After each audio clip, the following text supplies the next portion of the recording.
Friends, so Jagananna చేదోడుకు సంబంధించినటువంటి ఆంధ్రప్రదేశ్ ప్రభుత్వం ప్రతిష్టాత్మకంగా తీసుకున్నటువంటి పథకం జగనన్న చేదోడు.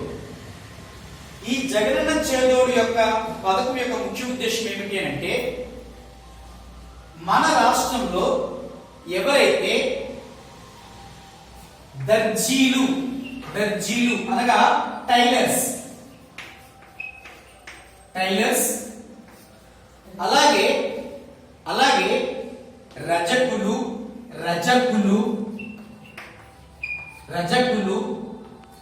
అలాగే నాయి బ్రాహ్మణ్స్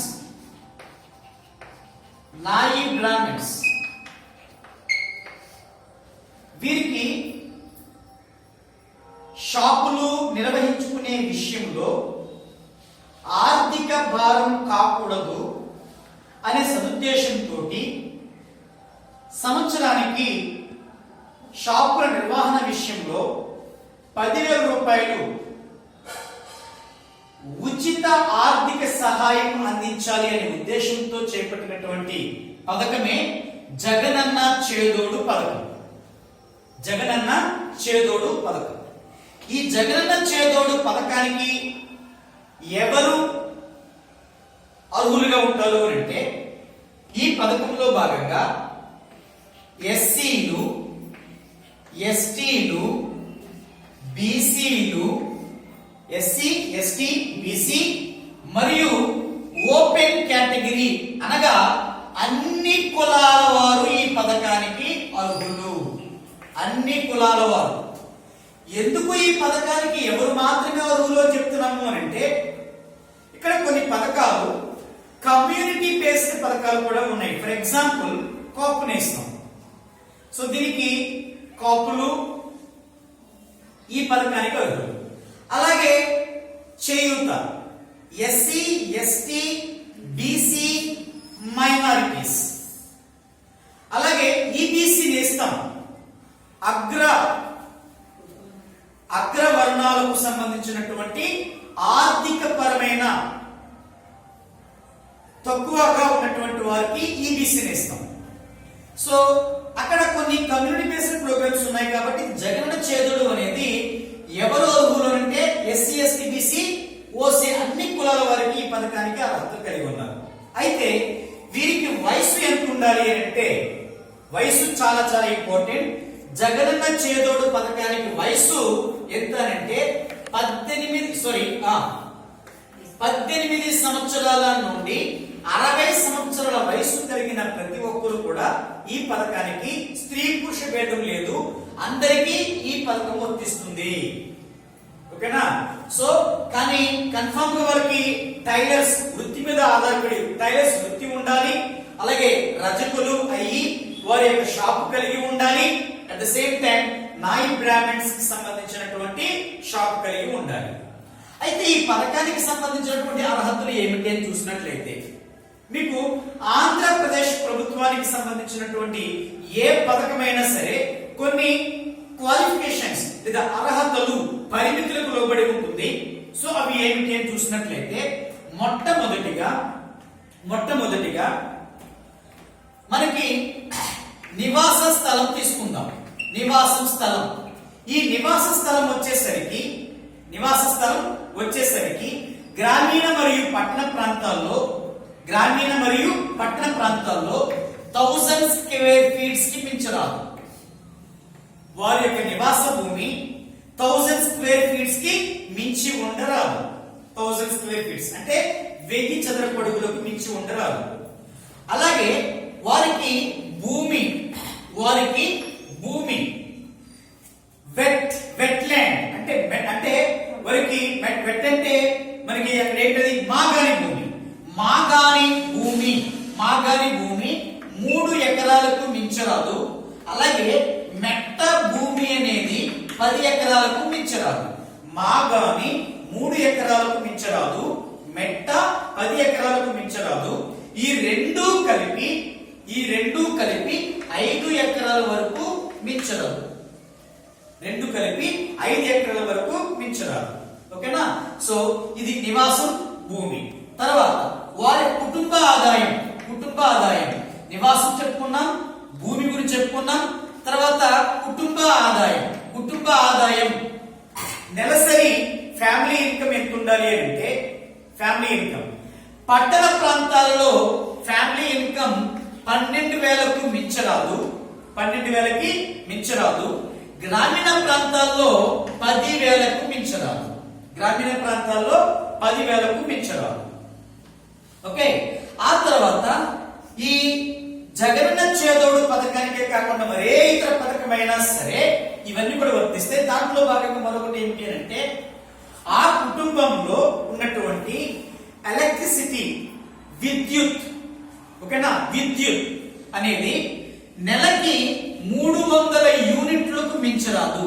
వారి యొక్క నెలకు వాడేటువంటి విద్యుత్ సరాసరి యూనిట్లు నెలకు 300 యూనిట్లకి మించరాదు. ఓకేనా, అదే సరాసరి 6 నెలల చెప్పున అయితే 1800 యూనిట్లకి మించరాదు. 1800 యూనిట్లకి మించరాదు. గతంలో ఇది 180 యూనిట్లు ఉండేది. ఏ పథకం పొందడానికి సరే ఇప్పుడు మనకి 300 యూనిట్లకి పెంచడం జరిగిందండి. 300 యూనిట్లకి పెంచడం జరిగింది. అండ్ తర్వాత చూసినట్లయితే ఏ ప్రభుత్వ పథకం పొందడానికైనా సరే కావాల్సినటువంటి మరొక అర్హత ఏమిటి అంటే, మనకి ఆ కుటుంబంలో ప్రభుత్వ ఉద్యోగి ఉండరాదు. ప్రభుత్వ ఉద్యోగి ఉండరాదు. ప్రభుత్వ ఉద్యోగి ఉండరాదు. అలాగే ప్రభుత్వ పెన్షన్దారుడై ఉండరాదు. ప్రభుత్వ పెన్షన్దారుడై ఉండరాదు. కానీ ప్రభుత్వ ఉద్యోగి అయి ఉండరాదు, ప్రభుత్వ పెన్షన్దారుడై ఉండరాదు. కానీ పారిశుద్ధ్య రంగంలో పనిచేస్తున్నటువంటి పారిశుద్ధ్య కార్మికుల యొక్క కుటుంబాలకు మినహాయింపు ఉంటుంది. ఏ ప్రభుత్వ పథకమైనా సరే పారిశుద్ధ్య రంగంలో పనిచేస్తున్నటువంటి ప్రతి పారిశుద్ధ్య కార్మికునికి ఈ ఏ పథకమైనా సరే వర్తిస్తుంది. ఓకేనా, అండ్ తర్వాత ఇన్కమ్ ట్యాక్స్ పే చేయరాదు. ఇన్కమ్ ట్యాక్స్ పే చేయరాదు. ఇన్కమ్ ట్యాక్స్ పే చేయరాదు.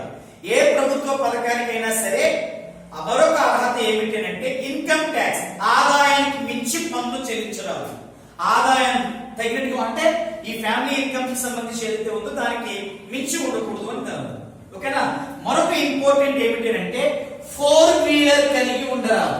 4 వీలర్ ఏ ప్రభుత్వ పథకమైనా సరే 4 వీలర్ అనేది ఉండకూడదు. ఏ ప్రభుత్వ పథకమైనా సరే 4 వీలర్. కానీ ఈ 4 వీలర్ పథకం 4 వీలర్ వెహికల్ ఉండరాదు అన్నాడు. At the same time autos, tractors, cabs, taxis, so yellow colour number పెట్టి చూసారా, సో అటువంటి టాక్సీస్, సో వీటికి మినహాయింపు అనేది ఉంది. సో ఇవి ఏమిటి అని చూసినట్లయితే మినిమం ఇవన్నీ కూడా ప్రభుత్వ పథకానికి కావాల్సినటువంటి అర్హతలు. ఇది చాలా చాలా ఇంపార్టెంట్. ఓకేనా, నివాసం 1000 చదరపు అడుగులకు మించరాదు. గతంలో 750 స్క్వేర్ ఫీట్స్ లో మించరాదు అనేది ఉండేది. ప్రస్తుతం 1000 చదరపు అడుగులకు మించరాదు. అట్ ద సేమ్ టైం వారి యొక్క భూమి, ప్రాపర్టీ, ల్యాండ్ అనేది మాగాని 3 ఎకరాలకు మించరాదు. మెట్ట 10 ఎకరాలకు మించరాదు. రెండు కలిపి ఉంటే 5 ఎకరాలకు మించరాదు. కుటుంబ పరిమితి ఆదాయం పట్టణాల్లో 12,000, గ్రామాల్లో 10,000 రూపాయలు మించరాదు. అలాగే నెలసరి విద్యుత్ 300 యూనిట్లకు మించరాదు. 6 నెలల సరాసరి సగటు విద్యుత్ 1800 యూనిట్లకి మించరాదు. ప్రభుత్వ ఉద్యోగి అయి ఉండరాదు. ప్రభుత్వ పెన్షన్దారుడై ఉండరాదు. బట్ ఎవరికి? పారిశుద్ధ్య కార్మికులకు.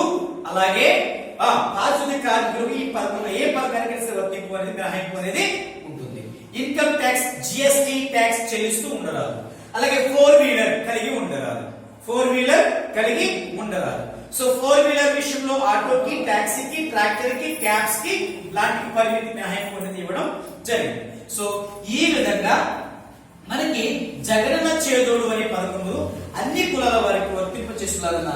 సో దీంట్లో టైలర్స్ కి, అలాగే రజకులకి, నాయ్ బ్రాహ్మణ్స్ కి ఉంటుంది. సో ఇప్పుడు మనకి చూసినట్లయితే ఈ సెకండ్ విడత అనేది ఈ రోజు మనకి తారీఖు ఈ రోజు ఎంత? 8వ తారీఖు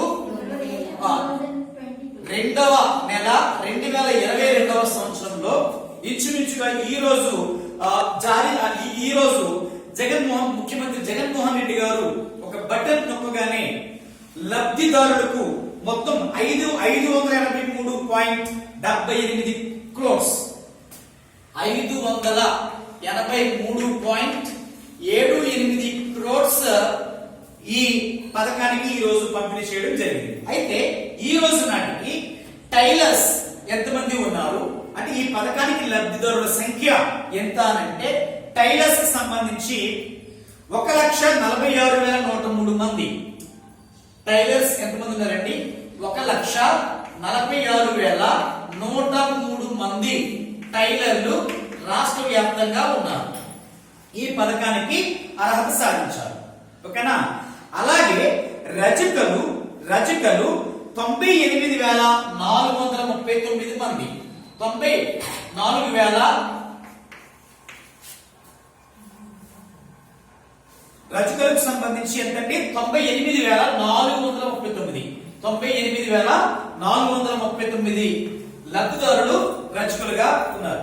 అలాగే నాయ్ బ్రాహ్మణ్కి వచ్చేసరికి 48,808 నాయ్ బ్రాహ్మణ్స్ వచ్చేసరికి 48,808.